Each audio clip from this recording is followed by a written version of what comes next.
नमः श्रीवर्धमानाय निर्धूतकलिलात्मने सालोकानां त्रिलोकानां यद्विद्या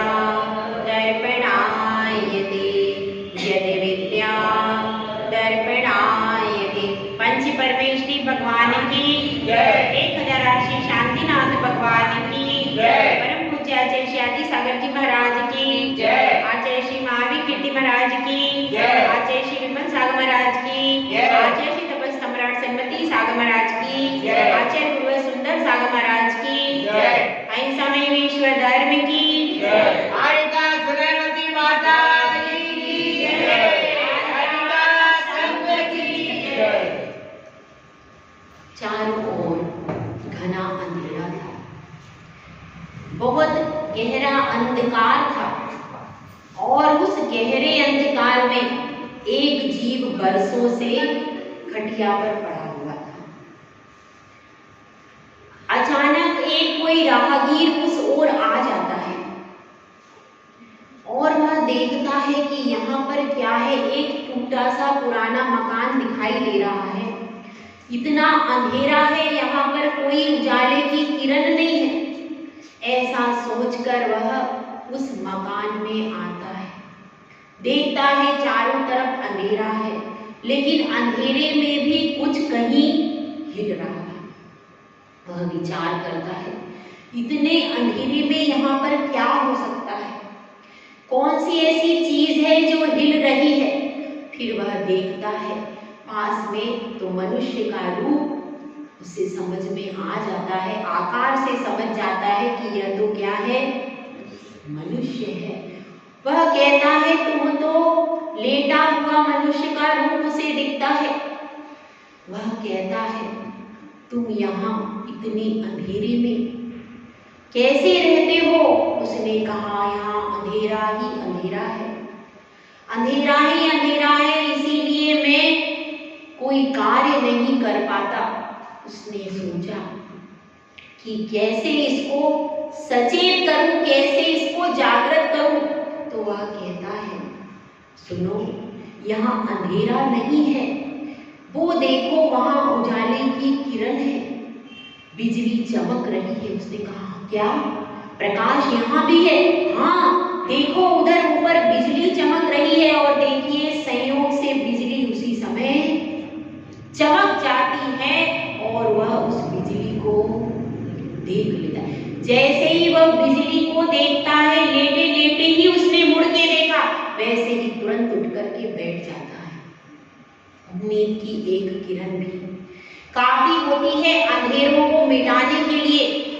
एक छोटी सी कोशिश भी कई बार पूरी जंग को जीतने में, कामयाबी की मंजिल को दिलाने में सहायक बन जाती है। तो हम सब भी ऐसे ही जीव हैं जिनको सूरज नहीं दिखा है। सूरज तो हमारा कहाँ छिपा है, कर्मों के बादल की ओट में हमारा सूरज छिपा हुआ है। इसीलिए हमको सूर्य का प्रकाश तो नहीं मिला, केवल ज्ञान रूपी सूर्य का प्रकाश मिला क्या? नहीं मिला। केवल एक छोटी सी झलक दिखती है इसकी। जब हम भक्ति करते हैं तब थोड़ी सी तन्मयता आती है, तो अंदर से उस आत्मा के स्वभाव की हल्की सी झलक मिलती है। जैसे कि वो बादल में कई कबार बिजली चमक जाती, वैसे ही उसी प्रकार से हमारी आत्मा में भी एक बार झलक मिलती है कि हम आत्मा हैं, हम में ज्ञान दर्शन चेतना है, हम राग से कषाय से रहित हैं। ऐसी अनुभूति होती तो है, होती है कि नहीं? होती है। एक सम्यक दृष्टि जीव को भले एक क्षण के लिए हो, लेकिन अनुभूति जरूर होती है कि मैं राग द्वेष से रहित, विषय कषायों से रहित ज्ञानानंद स्वभावी आत्मा। वह जैसी बिजली की कौंध होती है, और लेकिन चूंकि संसार की दलदल में फंसे हुए हैं, इसीलिए फिर से दृष्टि अंधेरे में ही विलीन हो जाती है। अगर इसको शाश्वत रखना चाहते हैं इस बिजली की कौंध को, तो क्या करना पड़ेगा? क्या करना पड़ेगा? हाँ बताइए।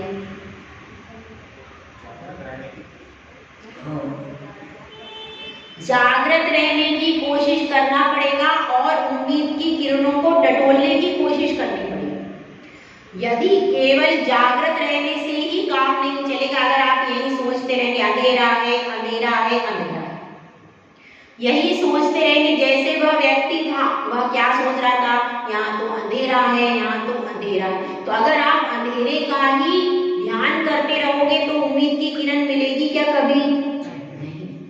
अंधेरा है लेकिन उजाले की किरण के लिए आपको उठना पड़ेगा, उठ करके खिड़की खोलनी पड़ेगी और आसमान की तरफ देखना पड़ेगा, तब जाकर के उजाला हासिल होगा। अंधेरे अज्ञान रूपी तिमिर में तो हम अनादिकाल से पड़े ही हुए, उसके लिए कोई पुरुषार्थ करने की जरूरत है क्या? नहीं, वह तो हमारे पास ऑलरेडी है, लेकिन पुरुषार्थ करना है उजाले की एक किरण के लिए। तो उस उजाले की किरण को देने का काम किसने किया था? आज से 2551 वर्ष पहले और उसके भी पूर्व, जब उनका जन्म हुआ, जन्म के 72 वर्ष और गिन लीजिए। 72 वर्ष पहले उन्होंने क्या किया था? महावीर भगवान का तीर्थंकर के रूप में जन्म हुआ था और तभी से पूरी जगती पर, यहाँ पूरे भारत में क्या हो गया था? सब तरफ से लोग एकत्रित होकर के उस जन्म कल्याणक को, उस तप कल्याणक को देखने के लिए कितने लोग आए होंगे? बहुत सारे लोग आए, उनकी कोई संख्या ही। एक छोटा सा भी दीक्षा महोत्सव होता है, किसी साधु की जन्म जयंती मनाते हैं तो उसमें भी बहुत लोग, तो उस जन्म कल्याणक में कौन कौन आया होगा?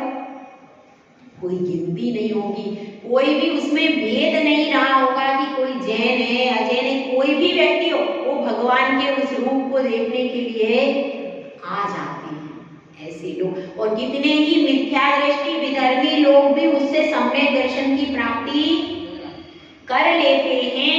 तो इसीलिए कहा गया है जिन महिमा दर्शन, इसमें देवगति में सम्यक दर्शन की प्राप्ति में क्या कहा है कारण?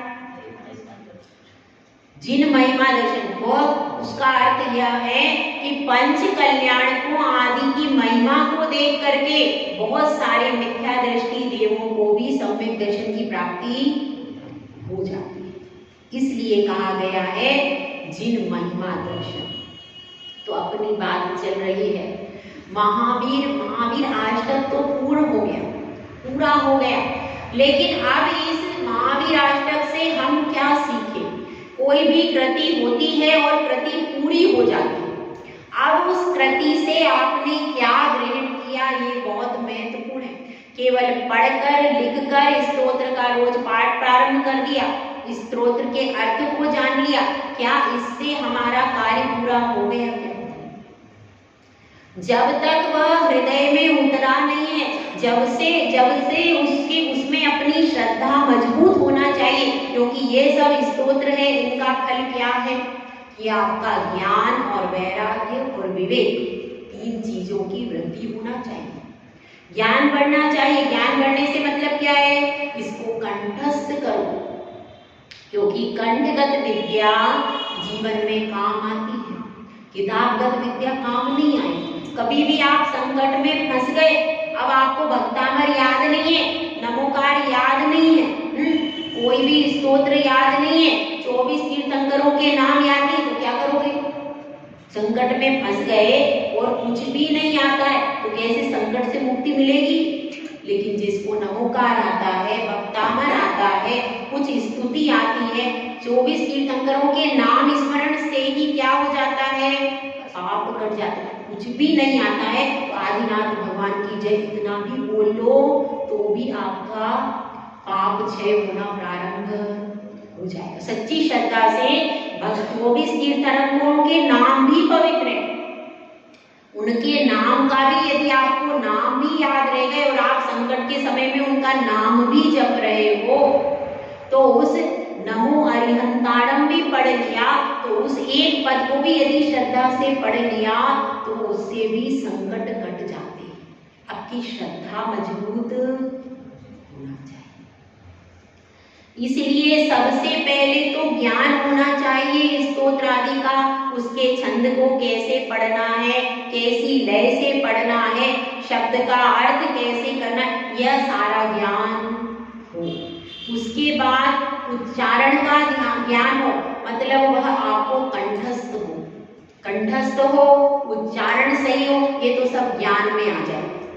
उसके बाद क्या बताया है, उसके बाद विवेक क्यों होना चाहिए। प्राप्त कर लिया, ज्ञान हो गया, लेकिन अब विवेक जागृत होना चाहिए कि मुझ में मेरे लिए हेय और उपादेय क्या है, इसको कहते हैं विवेक।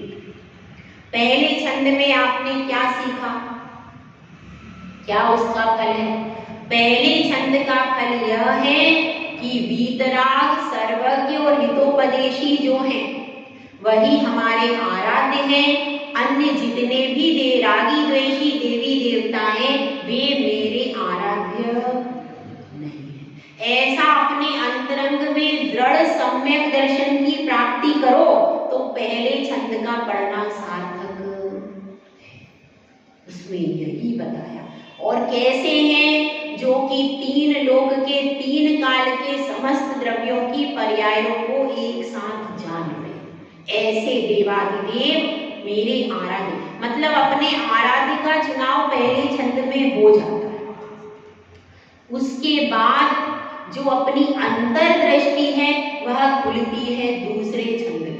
यह तो अपन ने बाहर से त्याग कर दिया, बाहर से अपन ने त्याग कर दिया, लेकिन अंतरंग दृष्टि को, निश्चय दृष्टि को खोलने का काम करता है दूसरा छंद। उसमें यह बताया है, ठीक है, अब अंतरंग दृष्टि को भी खोलो और अंतरंग से भी अनंतानुबंधी क्रोध को बाय बाय करो, उसको क्या कर दो, उसको वहां से टाटा बाय बाय कर दो। किसको, अनंतानुबंधी कषाय को, मिथ्यात्व को, इन सब चीजों को आपको हटाना है। पहले में तो मिथ्यात्व हटाएंगे, दूसरे में क्या हटाएंगे, अनंतानुबंधी क्रोध, मान, माया, लोभ, क्योंकि भगवान के नेत्र कैसे हैं, लालिमा से रहित है, कालिमा से रहित है और एकदम निर्मल है, टिमकार से रहित है। तो उन नेत्रों से अपनी अंतर चक्षु को जगा लो,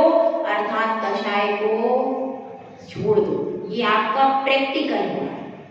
तीसरे छंद में क्या है, तीसरे छंद में यह समझो कि कोई आपको भटकाने लगे कि अन्य देवी देवता भी पूज्य हैं, तो भगवान 3 लोक के पूज्य हैं, 3 लोक के नाथ हैं, 100 इंद्रों के द्वारा पूजित हैं और उनकी शरीर की आभा बहुत ज्यादा है, इतनी ज्यादा है कि देवों के मुकुटों की मणियां भी उसके आगे शर्मा जाती है, लज्जित हो जाती है। तो इस तरह से भगवान की महिमा को किसमें बताया गया है, तीसरे छंद में। तीसरे छंद में उनकी महिमा गाई गई है कि वे महिमा मंडित क्यों हैं, क्योंकि 3 लोक के देव आकर के उनके चरणों में झुकते हैं। इसलिए वो 100 इंद्र जहां पर झुक रहे हैं, तो ये समझना फिर मेरा झुकना भी क्या है, वो कोई विशेष व्यक्ति होगा, क्योंकि स्वर्ग के इंद्र आकर के किसी साधारण व्यक्ति के पास क्यों झुकेंगे। अगर स्वर्ग के इंद्र कहीं पर झुक रहे हैं तो उन भगवान में कोई बहुत बड़ी विशेषता होनी चाहिए। तो यहाँ पर उनकी महिमा बताई है, निजता के बारे में कहा गया।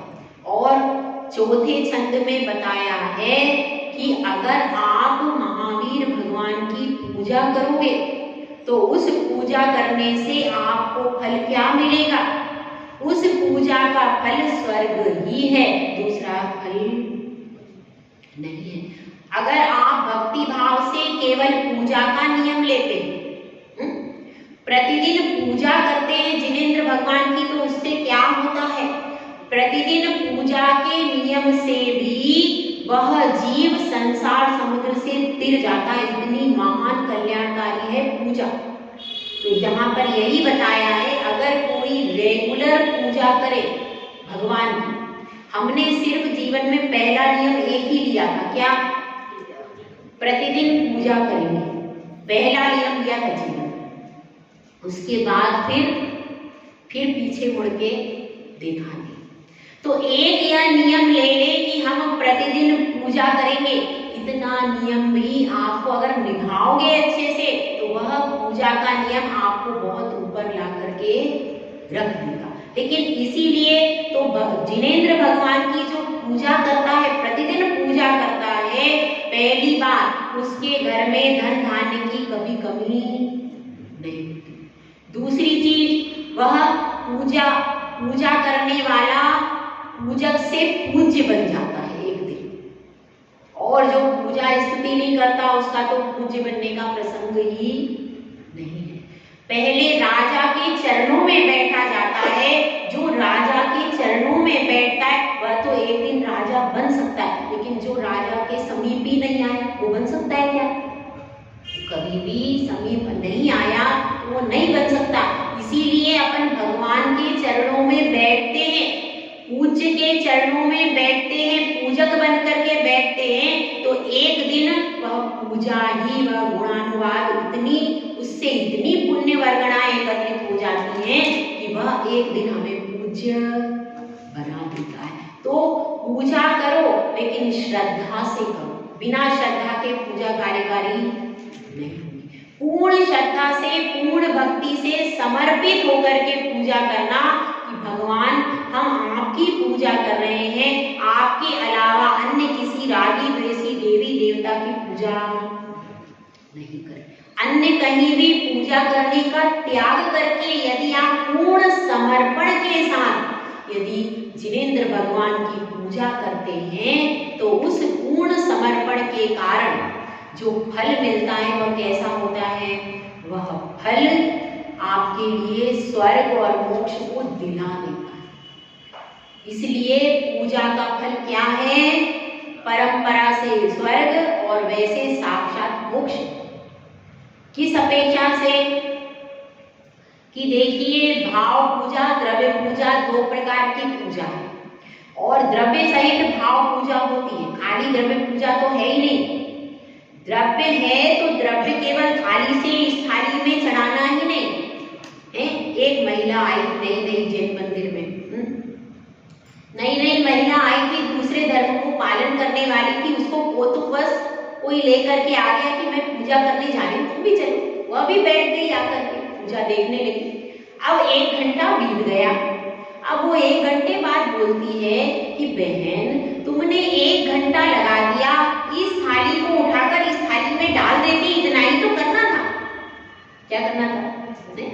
1 घंटे तक तुम 2-2 चावल इधर उधर करती रही, इससे तुम पूरी थाली 5 मिनट में डाल देती। इतना टाइम खराब हो गया कि नहीं? सही है। वो 2-2 चावल केवल अपने साधन है, अपने मन को लगाने के लिए कि हम द्रव्य चढ़ा रहे हैं, मात्र वास्तव में तो भाव बनाने के लिए पूजन की जा रही है। वह तो द्रव्य इसलिए चढ़ाया जा रहा है कि हमारा मन रूपी भ्रमर टिक जाए, हमारा मन एकदम आत्मा के ऊपर जन्म मृत्यु नाश करने के लिए टिकता नहीं। इसीलिए हम अष्ट द्रव्यों का अवलंबन लेते हैं। वास्तव में तो भाव पूजा जो मुनिराज करते हैं वो कैसी पूजा करते हैं? तो वह पूजा कैसी होती है? जब अपने आत्मद्रव्य की भी पूजा की जाती है। आत्मद्रव्य की पूजा कैसी की जाती है? कि जब उसी के प्रति पूर्ण समर्पण हो जाता है तब वह आत्मद्रव्य की भक्ति कौन करते हैं? जंगल में बैठे मुनिराज। वो केवल उस आत्मद्रव्य की ही भक्ति करते हैं, उसकी ही पूजा करते हैं। तो केवल उस लीनता से भी उनका कल्याण हो जाता है। तो जब तक आपकी आत्मद्रव्य को पूजा करने की सामर्थ्य नहीं है तब तक पंच परमेष्टि की भक्ति को छोड़ना। जब आप उपशम श्रेणी पे आरोहण हो जाओ, शपथ श्रेणी पे आरोहण की सामर्थ्य हो जाए, तब तक भक्ति जरूरी है। जब वैसी सामर्थ्य हो जाए तो कौन से द्रव्य की भक्ति करना? स्व आत्म द्रव्य की भक्ति पूजा करना। तो इसलिए पूजा अपनी कब तक करनी है? जब तक हम श्रावक की पर्याय में हैं तब तक द्रव्य सहित भाव पूजा, और जब हम मुनि या आर्यिका की पर्याय में हो जाएं तो फिर भाव पूजा। और कोई श्रावक यदि कह दे तो आप हाथ लगा सकते हैं। कोई श्रावक यदि कह दे कि माता जी आप भी हाथ लगा दीजिए द्रव्य को, तो आप हाथ लगा करके भी चढ़ा सकते हो, लेकिन स्वयं उसका आरंभ नहीं कर सकते। ठीक है, तो मुनि और आर्यिका में तो कैसा है? भाव पूजा है। और उसके बाद फिर क्या है?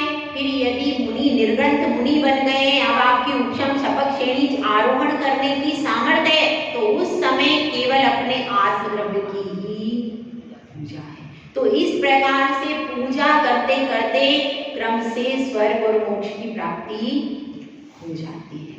अब अपना छंद कौन सा हो गया? 5 नंबर। 4 नंबर तक बता दिया। अब 5वें छंद को पढ़ने से क्या हासिल होता है, इसको समझने का प्रयास करें। 5वें छंद में यह बताया गया है कि शरीर और आत्मा अलग अलग है, क्योंकि भगवान का शरीर कैसा था? सोने जैसा।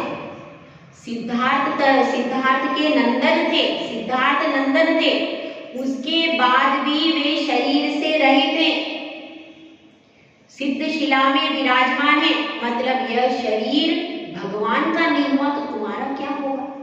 उनका तो परम औदारिक था, सप्त धातु से रहित था, मलमूत्र से रहित था, एकदम पवित्र था और देवों द्वारा वंदित था, देवों द्वारा उनकी पूजा अर्चना की गई। तो ऐसा परम औदारिक परम सुंदर शरीर उनका नहीं हो पाया तो तुम्हारा कहां से हो जाए? तुम्हारा तो बिल्कुल ही खराब है। अपना कैसा है? बिल्कुल खराब है। उनका तो सुंदर सुगंधित एकदम बढ़िया शरीर था, A1 क्वालिटी का, फिर भी वो शरीर उनका नहीं हो पाया। तो अपना कैसे हो जाएगा? तो अपना भी नहीं होगा। इसलिए इसमें भेद विज्ञान बताया गया है कि आप ज्ञान शरीरी हो, आप व्यपगत तनु शरीर से रहित हो। और जब आप शरीर से रहित करके साधना कर चले गए तो यह हमको प्रेरणा मिल रही है कि हमको भी शरीर और आत्मा को अलग करने की साधना करना चाहिए। यहाँ पर इस छंद में यह प्रेरणा मिलती है कि शरीर और आत्मा को अलग अलग करने का कार्य उन्होंने कर लिया, हमको भी करना है। यहाँ पर शरीर और आत्मा को जुदा करने की प्रेरणा मिलती है। कौन से छंद में? 5वें छंद में। और छठे छंद में क्या बताया गया है? छठे छंद में यह बताया गया है कि जिनवाणी रूपी जो गंगा है, अभी हमारे पास अनंत परमेष्टि नहीं है क्या अवेलेबल? इस कर्म भूमि में यहाँ पे अवेलेबल नहीं, विदेश क्षेत्र में अवेलेबल है, लेकिन हमारी वहां जाने की सामर्थ्य नहीं है। विदेश क्षेत्र में सुमेरु पर्वत में कद्र वहां कहीं कोई हो तो हो सकता है, रिद्धिधारी मुनि हो सकते हैं वहां पर, तो लेकिन अपनी वहां तक जाने की सामर्थ्य अनंत देव साक्षात विराजमान यहाँ पर नहीं।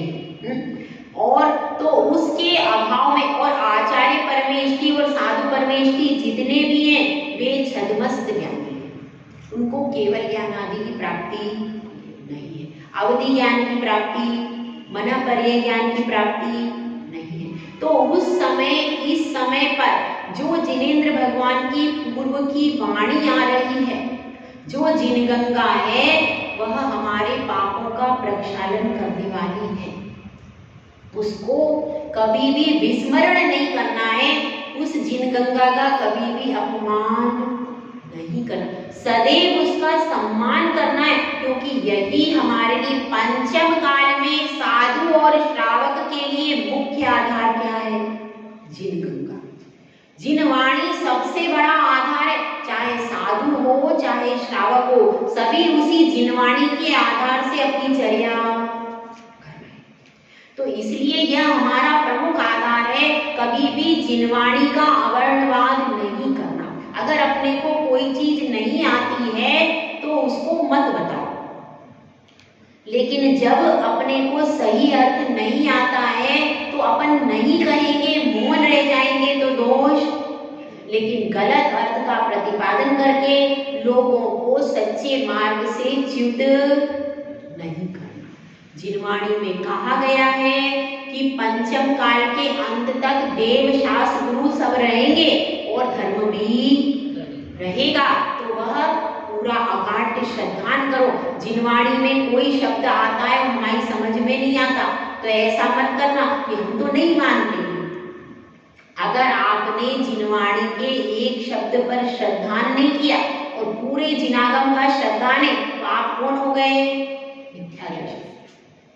एक शब्द का, हाँ ये हो सकता है भाई हमको ये शब्द समझ में नहीं आ रहा है, ठीक है, उसमें कोई दिक्कत नहीं, हमको समझ में नहीं आ रहा है कैसा है, ठीक। और मान लो कोई ज्ञानी माता जी आदि भी नहीं है, वो भी नहीं समझा पा रही, कोई बात नहीं, उसमें कोई दोष नहीं, लेकिन उस शब्द का हमको श्रद्धान ही नहीं है, हम तो मानते ही नहीं है, ऐसा अगर कह देते हैं तो हम मिथ्या दृष्टि। भले ही बहुत सारा ज्ञान है लेकिन क्योंकि आपने जिनवाणी के एक शब्द का अश्रद्धान कर दिया तो आपका ज्ञान कैसा हो गया? आपका सम्यक ज्ञान शून्य हो जाएगा। इसलिए क्योंकि केवली प्रणीत वाणी है, हमारी आपकी लिखी हुई छद्मस्तों की लिखी हुई नहीं है, वो किसकी प्रणीत है? केवली भगवान के द्वारा जो चली आ रही है उसी वाणी को आचार्यों ने पूर्व आचार्यों के ज्ञान के अनुसार लिपिबद्ध करके लिखा है। तो इसलिए उस जिनवाणी का पूर्ण स्वाध्याय अपन नहीं कर सके तो उसका श्रद्धान हमेशा रखना। आपको समझ में आए तो ठीक है, नहीं आए तो भी ठीक है, लेकिन उसका अवर्णवाद नहीं करना। और कोई जिनवाणी पढ़ रहा है तो उसका निषेध, अगर कोई स्वाध्याय करने या प्रवचन सुनने कोई चला जाता है तो क्या हो जाता है? बहू चली जाती है तो सास क्या करती है? कोई ऐसे भी परिवार में होते हैं दिन भर प्रवचन सुनती रहती है, क्या करती रहती है? स्वाध्याय करती रहती है, ऐसे भी लोग कहते हैं। उससे क्या हो जाता है? अगर कोई बहू चली गई या सास चली गई, कोई भी जिनवाणी सुनने स्वाध्याय करने चली गई और आप पीछे से क्लेश कर रहे हो, ये क्यों चली गई, देखो दिन भर महाराज के पास बैठी रहती है, ऐसा अपन करते हैं तो उससे ज्ञानावर्णी कर्म का बंध होता है। इसीलिए कोई यदि महाराज के पास बैठा है स्वाध्याय कर रहा है तो अपन उसकी निंदा, अगर हम निंदा करते हैं तो उससे फायदा किसका होता है? अपना नुकसान हो जाता है कि हमारी स्मरण शक्ति फिर बिल्कुल घट जाती है। इसीलिए कभी भी कोई बैठा है तो उसको ये नहीं कहना कि भाई आप क्यों स्वाध्याय में गए, आप क्यों प्रवचन में गए। कोई जाता है तो उसको जाने दो। और अगर कोई काम भी है, अगर आप मिल बांट के काम कर लोगे कि भाई चलो थोड़ा सा काम मैं कर लेती हूँ, मैं मंदिर को आई हूँ, तुम प्रवचन सुनने चले जाओ। अगर आपने अपने घर से एक व्यक्ति को प्रवचन सुनने भेजा तो उसका 6% आपके खाते में आ गए। और फिर कहो भाई क्या सुन के आई, हमें बताना क्या सीख के आई। ऐसा अगर अपन प्रेरणा देते हैं अपने बच्चों को तो उससे क्या फल मिलता है? वह बच्चे आगे धर्म से जुड़ जाते हैं और वो अपने आचरण को सुधार लेते हैं। तो इसलिए जिनवाणी में जो जो बातें आई हैं भले ही हम पालन नहीं कर पा रहे पर उसका श्रद्धान जरूर करना। और फिर कौन से नंबर का है? 7 नंबर का। अब यह 7 नंबर का जो श्लोक है यह त्याग की प्रेरणा दिया कि भगवान ने काम रूपी काम को वश में कर लिया, भगवान ने विषय को छोड़ दिया, पंचेंद्री के विषय भोगों के त्याग की प्रेरणा दे रहा है 7वां श्लोक। क्या दे रहा है? कि भगवान ने काम रूपी सुपट को वश में कर लिया, पंचेंद्री के विषय भोगों को छोड़ दिया, तो हमको भी पंचेंद्री के विषय भोगों को छोड़ना चाहिए। उसमें प्रति समय रत होकर के नहीं रहना चाहिए, अपनी इच्छा अनुसार अपनी शक्ति अनुसार पंचेंद्रिय के विषय भोगों से प्रवृत्ति हटाना चाहिए। तो पहला कदम कौन सा होना चाहिए पंचेंद्रिय के विषय भोगों से हटने का? पहला कदम होगा सप्त व्यसन का त्याग। यह पहला कदम 8 वर्ष के बच्चे को रखवा देना चाहिए। जो जो 8 वर्ष के बच्चे जिनके घर में हैं उनको सबसे पहले सप्त व्यसन का त्याग कराओ। ये क्या है? यह आपका जिनाज्ञा का पहला कदम है। इस पहले कदम को आपको उठा लेना चाहिए। यदि ऐसा कदम बचपन में उठ जाएगा तो आगे जिन धर्म हमेशा चलता रहेगा। यह मूल है। तो इस तरह से पहला कदम बच्चे को तो यहाँ पर उन विषय भोगों के त्याग की प्रेरणा दे रहे हैं कि अपने अपने घर से जैसी जिसकी भूमिका है। छोटा बच्चा है, 8 वर्ष का बच्चा है, तो उसको क्या त्याग कराओ? सर्वप्रथम सप्त व्यसन का त्याग, अष्टमूल गुण का पालन करें। और 8 वर्ष से लेकर जब तक विवाह नहीं होता तब तक के लिए ब्रह्मचर्य व्रत का पालन करें। यह 3 नियम अपने छोटे बच्चे को दिला सकते हो आप। कितने साल का है? 8 साल।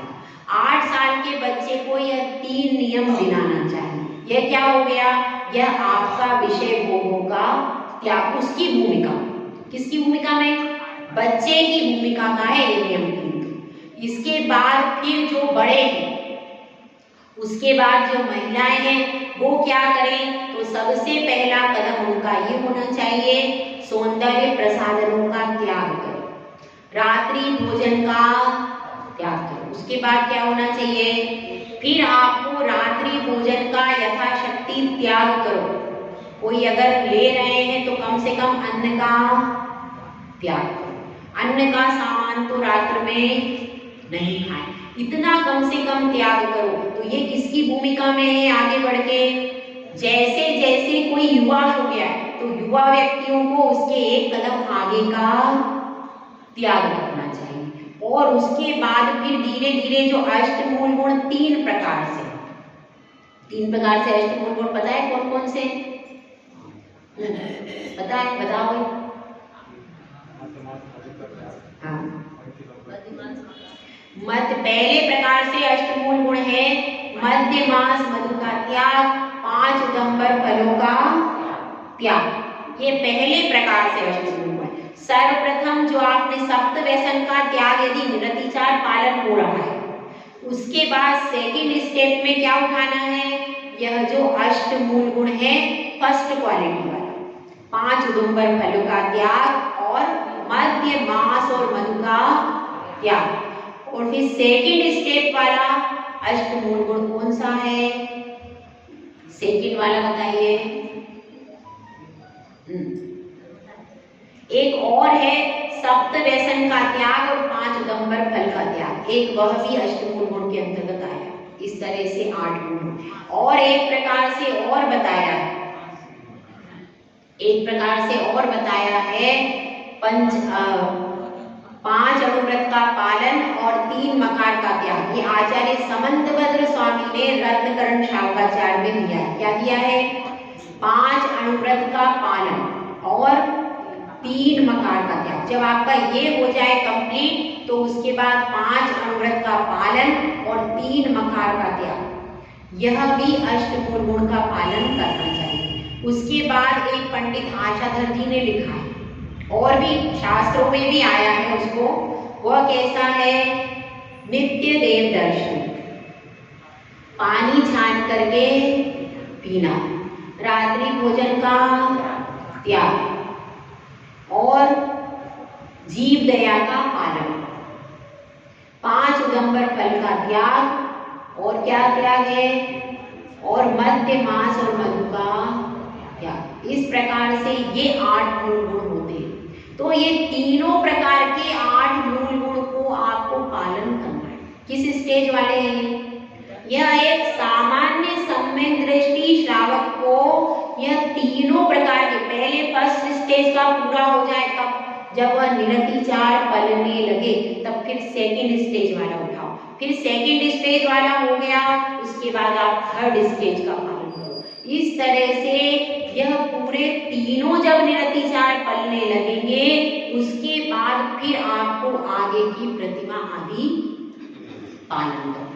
तो पूरा क्रम से जब पिछला निरतिचार पलने लगे तब फिर आगे आगे बढ़ते जाना चाहिए, क्योंकि हमको आगे आगे बढ़ते जाएंगे तो वैसे वैसे अपनी विशुद्धि बढ़ती जाएगी और अपने परिणामों की भी शुद्धि होगी और आचरण की भी शुद्धि होगी। तो 7वें श्लोक में इस प्रकार से यहाँ पर अणुव्रत, महाव्रत, दीक्षा आदि धारण करने की प्रेरणा दी जा रही है। इसके बाद 8वां श्लोक। अब दीक्षा धारण कर लिया, नियम धारण कर लिए, लेकिन अंतरंग में मोह की ग्रंथि अभी टूटी नहीं है। तो जो अंतरंग में मोह की ग्रंथि बैठी हुई है उसको तोड़ने का उपदेश दिया है 8वें श्लोक में कि अंतरंग में वह जो मोह की ग्रंथि है उसको क्या करो, उसको नष्ट करो। यदि अंतरंग में मोह की ग्रंथि बैठी रह गई तो आपकी साधना सार्थक।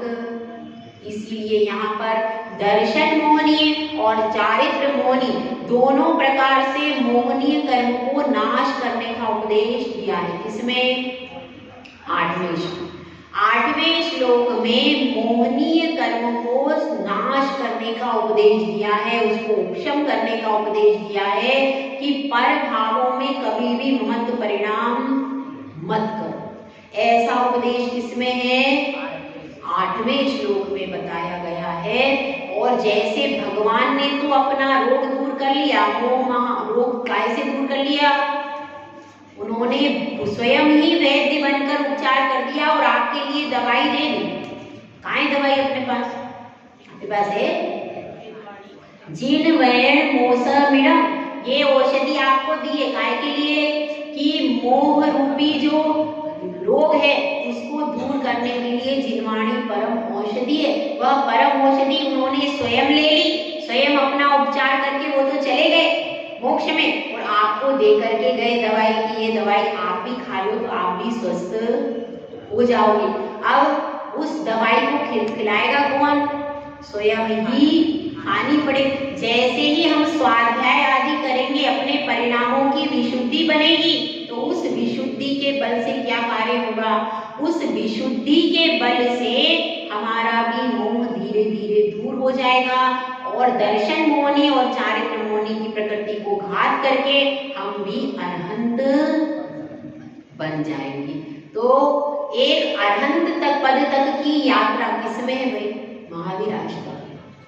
महावीर अष्टक में शुरू से लेकर सम्यक दृष्टि जीव बनने से लेकर के अरहंत पद की महायात्रा इसमें बताई गई।